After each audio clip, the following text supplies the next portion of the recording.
నేను ఒకే ఏకవాక్యంలో చెప్పదలుచుకున్నాను. ఎప్పుడైతే మా రాష్ట్రం మనకి ఇచ్చినప్పుడు నా వనరులు కానీ ఏదన్నా అడిగే హక్కు ఎవరికి లేదు. ఎప్పుడైతే మీ క్యాపిటల్ని మీరు డిక్లేర్ చేసుకోండి, మీకు ఉమ్మడి అనే దాంట్లో నిగూఢమైన అర్థం ఏంటంటే, హరినాథ్ గారు ఇంతవరకు చాలా క్లియర్గా క్లారిటీ ఇచ్చినారు. దాంట్లో ఈ పైసలు డబ్బు విషయాన్ని ఆలోచించుకుంటూ ఒక విషయం చెప్పాలనుకుంటున్నాను. వీళ్ళు పెట్టుబడిదారులకి మరియు కామన్ ప్రజలకి ఉన్న పోరాటంలో పెట్టుబడిదారులు ఉన్నది ఇంకెంత లాక్కుపోవాలి, చెరుకు గడని పిప్పి తీసేసినామండి, పిప్పిని కూడా మళ్ళీ కరెంటు వాడుకున్నాక బూడిద మాత్రం వీళ్ళకు ఉండాలనే ఉద్దేశంతో చేస్తున్నది ఇది. ఈరోజు మనకి 10 ఏళ్ళ క్యాపిటల్ 10 నిమిషాల క్యాపిటల్ కాకుండా లోన్ క్యాపిటల్ వాళ్ళు పెట్టుకోవాలి.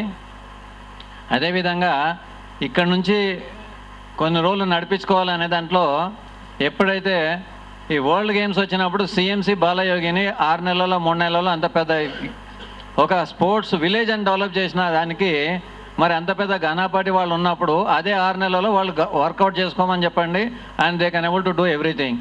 అదేవిధంగా ఈరోజు మనం డెవలప్మెంట్ అయిపోయిన దాంట్లో మనకి 40-60 అనే కామన్ క్యాపిటల్ కానీ వాట్సెవర్ వాళ్ళు డిమాండ్ చేసిన దాంట్లో ఒక విషయం అంటే, ఇక్కడ వచ్చిన క్యాపిటల్ డెవలప్మెంట్స్ కానీ ఏ విధంగా అయితే రిసోర్స్ డెవలప్మెంట్ కానీ ఇక్కడ నుంచి వచ్చిన పుట్టిన దాని మీద నుంచి డెవలప్ చేసినారు కాబట్టి దాంట్లో ఎట్టి పరిస్థితిలో లేదు.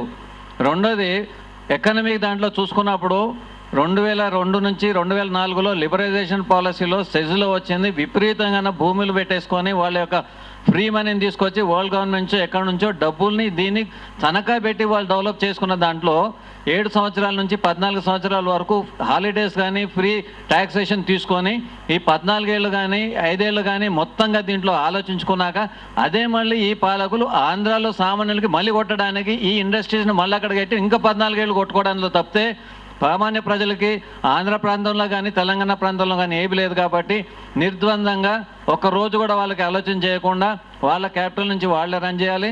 కామన్ క్యాపిటల్ కానీ జాయింట్ కాలని ప్రసక్తి ఉండకూడదు. అదొకటే నా కోరిక. ఒక్క మాట చెప్తే హాయిగా ఉంటుంది సార్. అయినా సరే thank you very much sir. మీరు ఒకటి అడిగారు, ఒక్క నిమిషం మీరు మాట్లాడండి ప్లీజ్, ఎందుకంటే చాలాసేపటి నుంచి మీరు అడిగారు కాబట్టి. ఇంతవరకు చెప్పింది ఏంటంటే 3 years 5 years, ఇప్పుడు మీరు అన్నారు ఏది 10 నిమిషాలు కూడా అవకాశం లేదు అని. నేను కూడా అనేది ఏంటంటే ఒకరోజు కూడా వాళ్ళు ఉండవలసిన అవసరం లేదు. ట్రాన్సిషన్ పీరియడ్ ఏదైతే అంటారో ట్రాన్సిషన్ పీరియడ్ ట్రాన్స్పోర్ట్ కోసము, ఫైల్స్ ట్రాన్స్పోర్టేషన్ దీనికోసమే కానీ ఇంకో దానికి కాదు. 1953 ఉన్న కండిషన్స్ ఇప్పుడు లేవు. కర్నూలులో టెంట్స్ వేసుకొని కూర్చున్న పరిస్థితులు లేవు. వైజాగ్లో కానీ తిరుపతిలో కానీ ఇంకెక్కడ కానీ వాళ్ళకి ఎక్కడ కావాలంటే అక్కడ బిల్డింగ్స్ ఉన్నాయి, యూనివర్సిటీ బిల్డింగ్స్ ఉన్నాయి, ఇన్స్టిట్యూట్ బిల్డింగ్స్ ఉన్నాయి, ఏవైనా పర్చేజ్ చేసుకొని చేసుకోవచ్చు. రెండవది ఏంటంటే ఇప్పుడు మహారాష్ట్ర ఉన్నదంటే నాగ్పూర్లో అసెంబ్లీ మీద పెట్టుకుంటున్నారు, పూనాలో అగ్రికల్చర్ డిపార్ట్మెంట్ ఉంది, ఇంకేమైనా డిపార్ట్మెంట్ ఇంకెక్కడ ఉన్నాయేమో తెలియదు. ఎక్కడన్నా పెట్టుకొని మనకు అవసరం లేదు, కానీ మన దగ్గరికి మాత్రము రావద్దు. దీని తర్వాత ఇప్పుడు ఏమంటారు, వాళ్ళు వస్తే స్థానికులుగానే ఇంకా 10 సంవత్సరాలు ఉంటే 10 సంవత్సరాలు వాళ్ళని స్థానికులుగానే తీర్మానించాలి అని అన్నారు అందులో. సో ఇటువంటి అవన్నీ వస్తాయి కాబట్టి మనకు మొదటి విషయం ఏంటంటే వాళ్ళు ఇక్కడ ఉండవద్దు అని. అది చాలా మంచి మాట చెప్పినారు.